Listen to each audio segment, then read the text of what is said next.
আসসালামু আলাইকুম।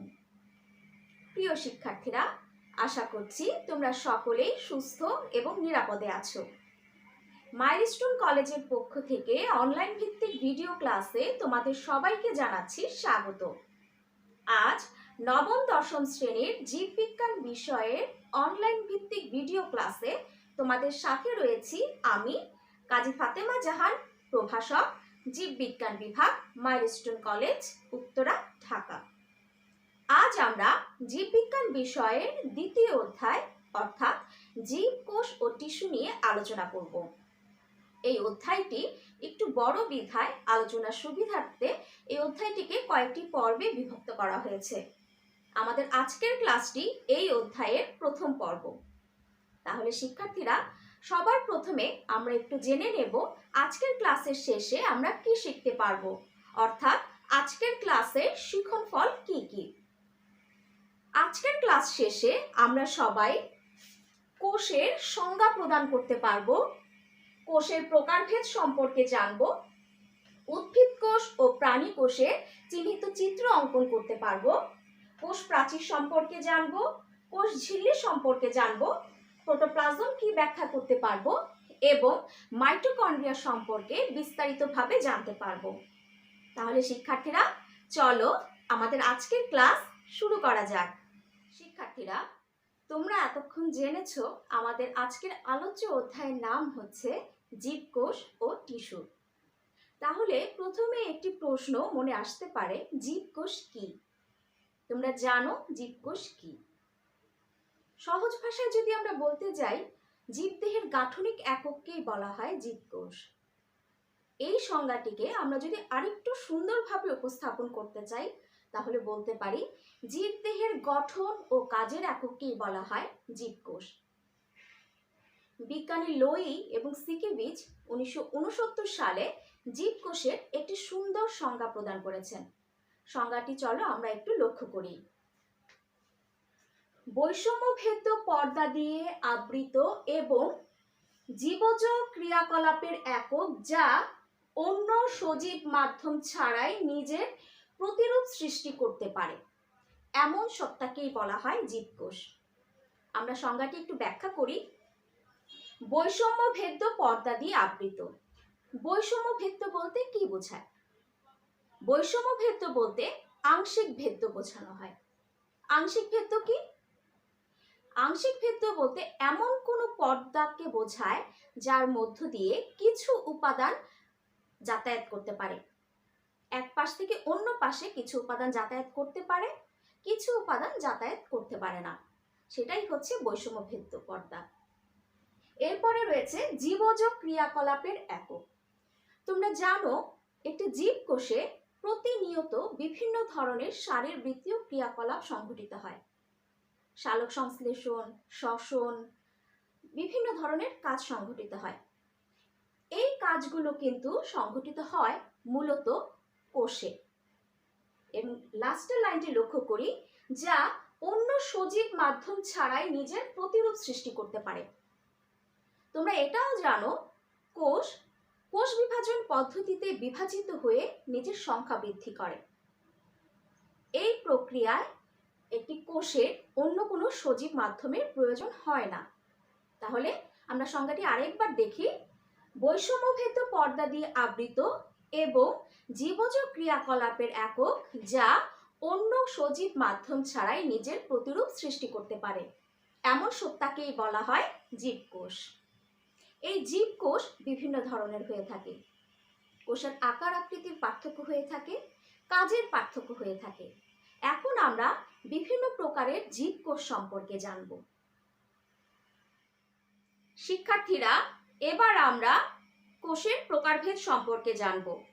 নিউক্লিয়াসের গঠনের ভিত্তিতে কোষ দুই ধরনের হয়ে থাকে। একটি হচ্ছে আদি কোষ, অপরটি প্রকৃত কোষ। এবার আমরা আদি কোষ এবং প্রকৃত কোষের বৈশিষ্ট্য লক্ষ্য করব, তবে সেটা পার্থক্যের আকারে। একটু লক্ষ্য করা যাক। আদি কোষে সুগঠিত নিউক্লিয়াস থাকে না, তাই এদেরকে আদি প্রকৃতির নিউক্লিয়াস যুক্ত কোষ বলা হয়ে থাকে। অপরদিকে প্রকৃত কোষে সুগঠিত নিউক্লিয়াস বিদ্যমান। আদি কোষে নিউক্লিয়াস পর্দা দিয়ে আবৃত নয়, তাই নিউক্লিয় বস্তু সাইটোপ্লাজমে বিক্ষিপ্তভাবে ছড়িয়ে ছিটিয়ে অবস্থান করে। প্রকৃত কোষে নিউক্লিয়াস পর্দা দিয়ে আবৃত। আদি কোষে বিভিন্ন সাইটোপ্লাজমীয় অঙ্গাণু থাকে না। সাইটোপ্লাজমীয় অঙ্গাণুর মধ্যে রয়েছে plastid, mitochondria, endoplasmic reticulum, Golgi body ইত্যাদি। অপরদিকে প্রকৃত কোষে এ ধরনের সাইটোপ্লাজমীয় অঙ্গাণুগুলো বিদ্যমান। আদি কোষে 70S প্রকৃতির বা আদি প্রকৃতির রাইবোজোম বিদ্যমান। প্রকৃত কোষে 70S ও 80S প্রকৃতির রাইবোজোম বিদ্যমান। আদি কোষের নিউক্লিয়াসে শুধুমাত্র ডিএনএ রয়েছে। অপরদিকে কোষের নিউক্লিয়াসে ডিএনএ, হিস্টোন প্রোটিন, নন হিস্টোন প্রোটিন বিভিন্ন উপাদান রয়েছে। বিভিন্ন নীলাজ সবুজ শৈবাল, ব্যাকটেরিয়া ইত্যাদি হচ্ছে আদি কোষের উদাহরণ। অপরদিকে সকল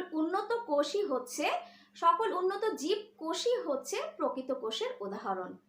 আমি আশা করছি তোমরা আদি কোষ এবং প্রকৃত কোষ সম্পর্কে বুঝতে পেরেছো। তোমরা এতক্ষণ আদি কোষ এবং প্রকৃত কোষ সম্পর্কে জেনেছো। এবার আমরা জানব কাজের ভিত্তিতে প্রকৃত কোষের প্রকারভেদ। কাজের ভিত্তিতে প্রকৃত কোষ দু ধরনের হয়ে থাকে, একটি দেহকোষ, অপরটি জনন কোষ। এবার আমরা এদের বৈশিষ্ট্য সম্পর্কে জানব। দেহকোষ দেহ গঠনে অংশগ্রহণ করে, অপরদিকে জনন কোষ শুক্রাণু ও ডিম্বাণু গঠনে অংশগ্রহণ করে। দেহকোষ মাইটোসিস প্রক্রিয়ায় বিভাজিত হয়, জনন কোষ মিয়োসিস প্রক্রিয়ায় বিভাজিত হয়। যেহেতু দেহকোষ মাইটোসিস প্রক্রিয়ায় বিভাজিত হয়, তাই তার অপত্য কোষে ক্রোমোজোম সংখ্যা মাতৃকোষের ক্রোমোজোম সংখ্যার সমান থাকে। আর জনন কোষ মিয়োসিস প্রক্রিয়ায় বিভাজিত হয় বিধায় তার অপত্য কোষের ক্রোমোজোম সংখ্যা মাতৃকোষের ক্রোমোজোম সংখ্যার অর্ধেক হয়ে যায়। দেহকোষ বিভিন্ন ধরনের হয়ে থাকে, এর সম্পর্কে তোমরা পরবর্তীতে বিস্তারিত জানতে পারবে। অপরদিকে জনন কোষ দু ধরনের হয়ে থাকে, পুংজনন কোষ বা শুক্রাণু এবং স্ত্রী জনন কোষ বা ডিম্বাণু। দেহকোষ মূলত বিভিন্ন তন্ত্র এবং অঙ্গ প্রত্যঙ্গ গঠনে অংশগ্রহণ করে থাকে। অপরদিকে জনন কোষ, এই যে পুংজনন কোষ শুক্রাণু বা স্ত্রী জনন কোষ ডিম্বাণু, এরা পরস্পর মিলিত হয়। মিলিত হয়ে প্রথম যে কোষটি উৎপন্ন হয় তাকে বলা হয় জাইগোট। এই জাইগোটই পরবর্তীতে বিভাজিত হয়ে একটি পূর্ণাঙ্গ জীবদেহ গঠন করে। তোমরা জীবকোষ সম্পর্কে জেনেছো। জীবকোষ কোন ধরনের দেহ গঠনে অংশগ্রহণ করছে সেটার উপর ভিত্তি করে কোষ দুই ধরনের। যদি জীবকোষ উদ্ভিদ দেহ গঠনে অংশগ্রহণ করে তাহলে সেটা উদ্ভিদ কোষ, এবং প্রাণী দেহ গঠনে অংশগ্রহণ করলে সেটা প্রাণী কোষ।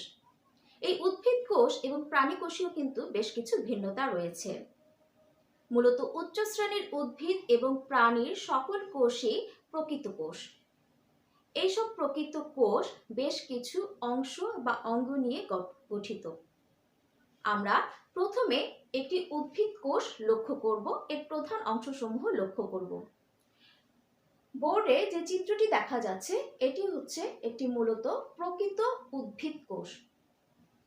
এর বাহিরের দিকে যে আবরণটি রয়েছে এটাকে বলা হয় কোষ প্রাচীর, এবং ভেতরের দিকে যে অংশটি রয়েছে দ্বিতীয় আবরণ, এটাকে বলা হয় কোষ ঝিল্লি। আমরা উপর থেকে লক্ষ্য করি, ভেতরে যে অঙ্গটি দেখা যাচ্ছে এটাকে বলা হয় এন্ডোপ্লাজমিক রেটিকুলাম। যে সকল এন্ডোপ্লাজমিক রেটিকুলামের গায়ে রাইবোজোম রয়েছে তাদেরকে বলা হয় অমসৃণ এন্ডোপ্লাজমিক রেটিকুলাম। যাদের গায়ে রাইবোজোম নেই তাদের বলা হয় মসৃণ এন্ডোপ্লাজমিক রেটিকুলাম। যেহেতু এই এন্ডোপ্লাজমিক রেটিকুলামের গায়ে কোনো রাইবোজোম নেই, তাই এটা মসৃণ এন্ডোপ্লাজমিক রেটিকুলাম। এরপরে যে মাঝখানে একটি বড় বৃত্তা খালি অংশ দেখা যাচ্ছে, এই অংশটাকে বলা হয় কোষ গহ্বর।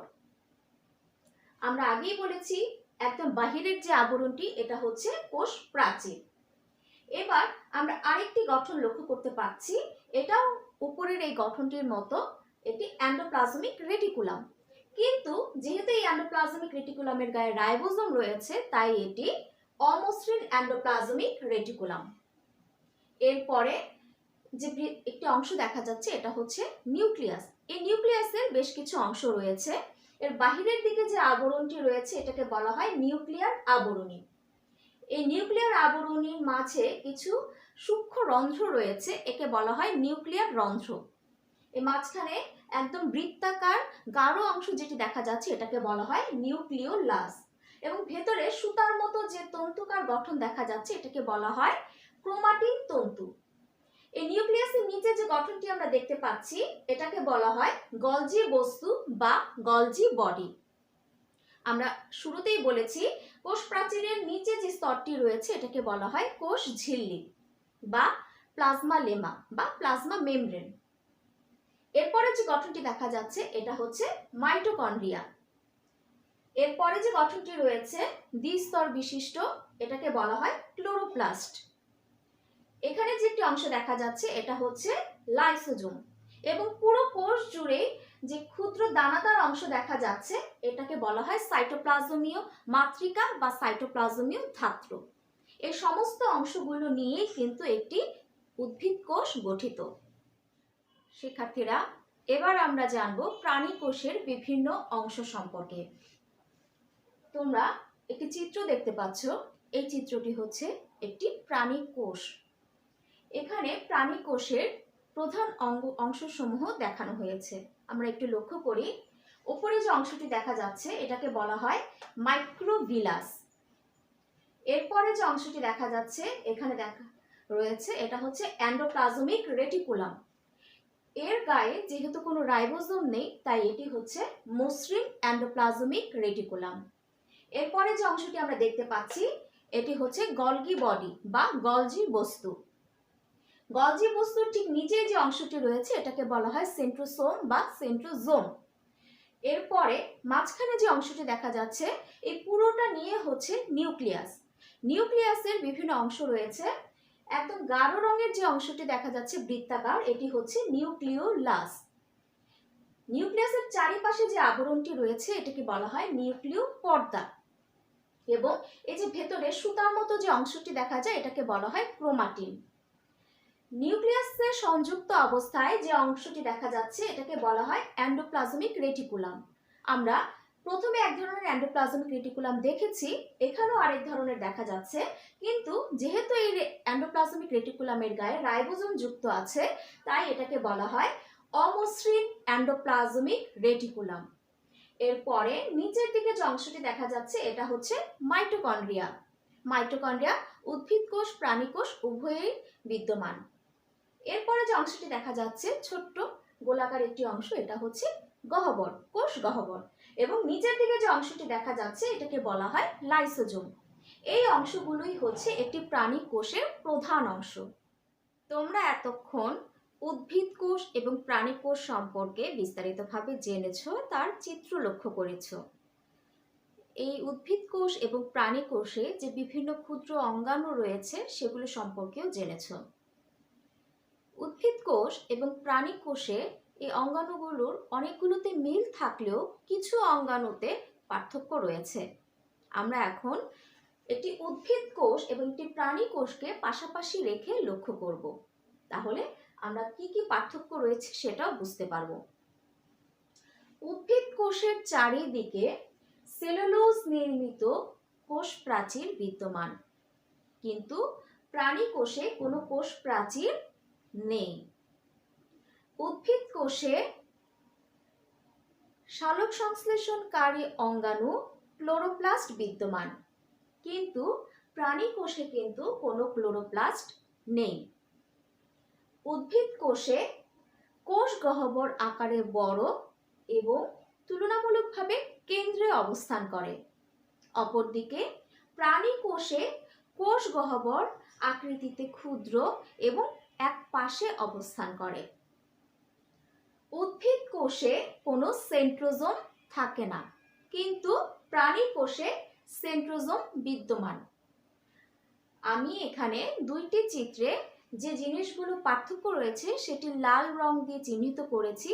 আমি আশা করছি তোমরা বুঝতে পেরেছো এবং উদ্ভিদ কোষ এবং প্রাণী কোষের পার্থক্য তোমরা বুঝতে পেরেছো। আমরা এতক্ষণ কোষের বিভিন্নতা সম্পর্কে জেনেছি, বিভিন্ন প্রকার ভেদের কোষ সম্পর্কে জেনেছি, এদের পার্থক্য কিন্তু আমরা জেনেছি। আমরা এখন জীবকোষে বিদ্যমান কিছু কোষীয় অঙ্গাণু সম্পর্কে জানব। সবার প্রথমে আমরা জানব কোষ প্রাচীর সম্পর্কে। কোষ প্রাচীর উদ্ভিদ কোষের একটি অনন্য বৈশিষ্ট্য। প্রাণী কোষে কোষ প্রাচীর থাকে না। এটি মূলত মৃত বা জড় বস্তু দিয়ে তৈরি। কোষ প্রাচীরের রাসায়নিক গঠন কিন্তু বেশ জটিল। এখানে মূলত cellulose, hemicellulose, lignin, pectin, suberin নামক রাসায়নিক পদার্থের স্তর রয়েছে। কোষ প্রাচীরের আমরা একটু চিত্রটি লক্ষ্য করি। উপরে যে চিত্রটি দেখা যাচ্ছে এটি কোষ প্রাচীরের প্রস্থচ্ছেদ, নিচে যে চিত্রটি দেখা যাচ্ছে এটি কোষ প্রাচীরের লম্বচ্ছেদ। কোষ প্রাচীর মূলত তিনটি স্তর দ্বারা গঠিত। একদম মাঝের যে স্তরটি রয়েছে তাকে বলা হয় মধ্যপর্দা। আমরা প্রস্থচ্ছেদেও দেখতে পাচ্ছি মধ্যপর্দা, লম্বচ্ছেদেও দেখতে পাচ্ছি মধ্যপর্দা। একদম মাঝের যে স্তরটি সেটি হচ্ছে মধ্যপর্দা। মধ্যপর্দার ওপর যে স্তরটি গঠিত হয় সেটি হচ্ছে প্রাথমিক স্তর। আমরা দেখতে পাচ্ছি মধ্যপর্দার উপরে যে স্তরটি রয়েছে সেটাকে বলা হয় প্রাথমিক প্রাচীর। এখানেও আমরা লক্ষ্য করতে পারছি মধ্যপর্দার উপরে যে স্তরটি গঠিত হয়েছে সেটা হচ্ছে প্রাথমিক প্রাচীর। প্রাথমিক প্রাচীর এক স্তর বিশিষ্ট হয়ে থাকে।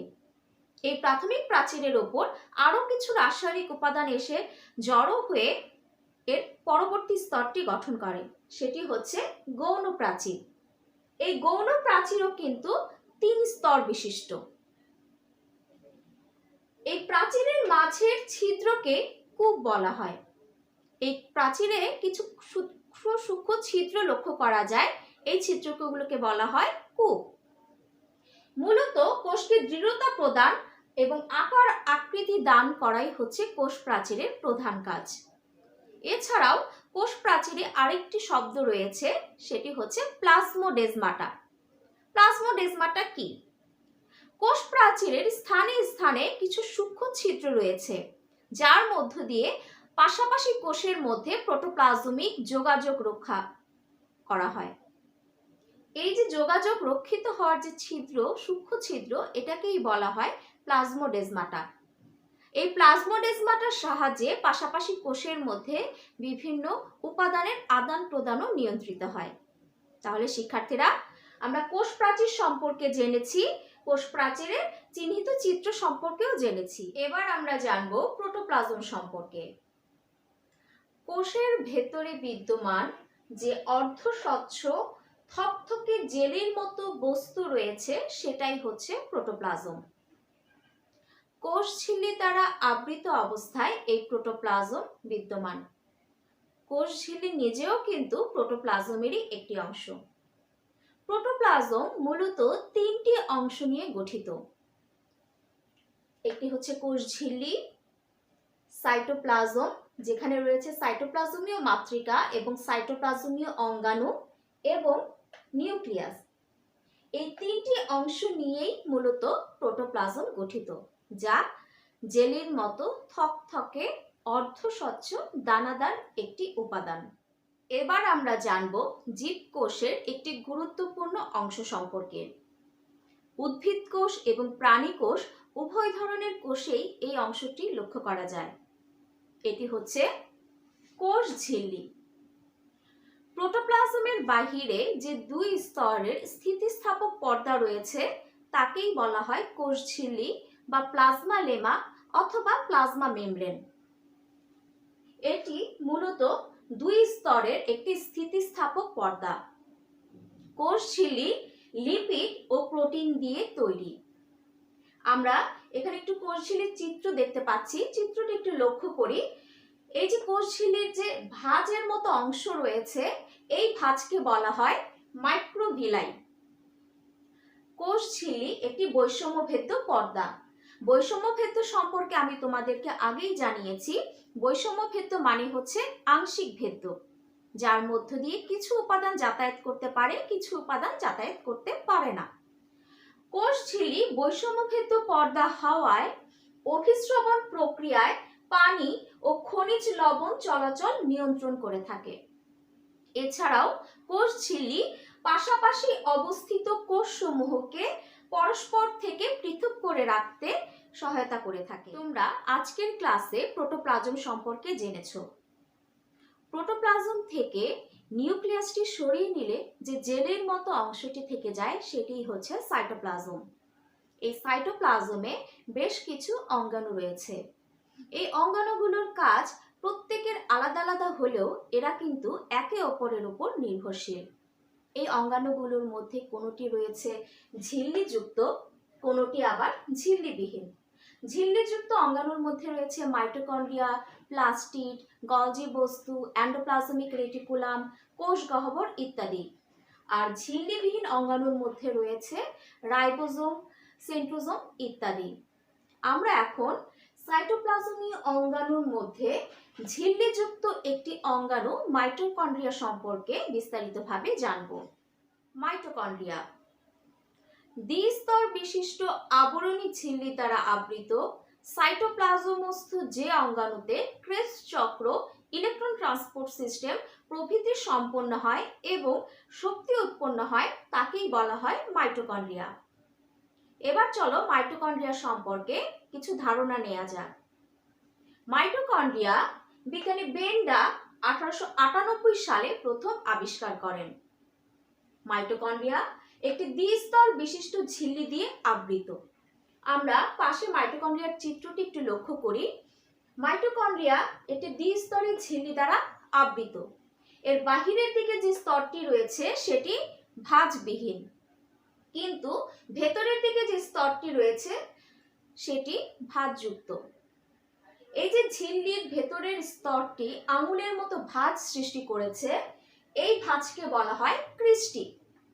এই ক্রিস্টির গায়ে কিছু সবৃন্ত গোলাকার বস্তু রয়েছে, এদেরকে বলা হয় অক্সিজোম। আমরা লক্ষ্য করতে পারছি ক্রিস্টির গায়ে কিছু গোলাকার বস্তু রয়েছে যাকে বলা হচ্ছে অক্সিজোম। এই অক্সিজোমে এনজাইম সমূহ বিদ্যমান। এছাড়াও এর গায়ে ভেতরের অংশে রয়েছে কিছু অর্ধতরল দানাদার পদার্থ যাকে বলা হয় ম্যাট্রিক্স। মূলত শ্বসন কাজে সহায়তা করাই মাইটোকন্ড্রিয়ার প্রধান কাজ।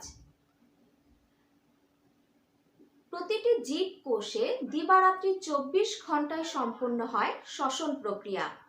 এই শ্বসন প্রক্রিয়ার কয়েকটি গুরুত্বপূর্ণ ধাপ রয়েছে। তার মধ্যে সবচেয়ে গুরুত্বপূর্ণ ধাপটি হচ্ছে দ্বিতীয় ধাপ, ক্রেবস চক্র।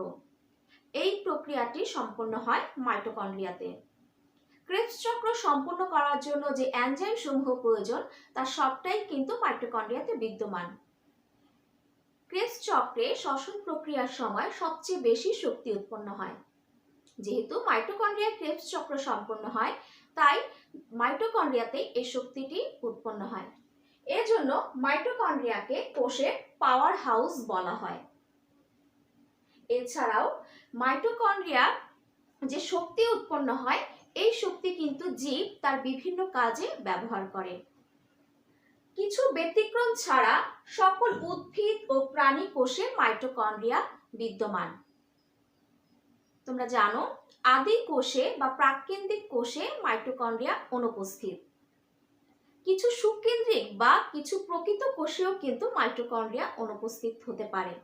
উদাহরণ হিসেবে বলা যায় ট্রাইকোমোনাস নামক প্রোটোজোয়া। তাই ধারণা করা হয় বিবর্তনের ইতিহাসে কোনো সময় কোনো সুকেন্দ্রিক কোষে মাইটোকন্ড্রিয়া হয়তো প্রবেশ করেছিল এবং পরবর্তীতে সেখানেই স্থায়ীভাবে বসবাস করা শুরু করেছে। আমি আশা করছি তোমরা মাইটোকন্ড্রিয়া সম্পর্কে বিস্তারিতভাবে বুঝতে পেরেছো।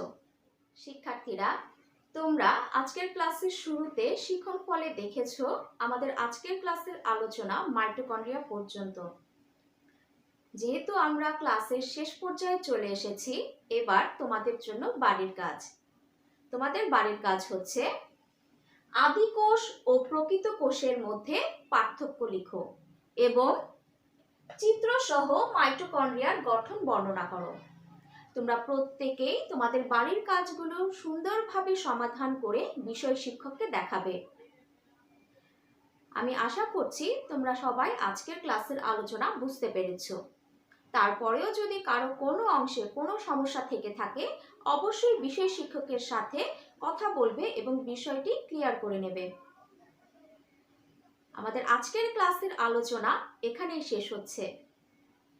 পরবর্তী কোনো এক ক্লাসে তোমাদের সাথে আবার দেখা হবে। তোমরা সবাই ভালো থেকো। আল্লাহ হাফেজ।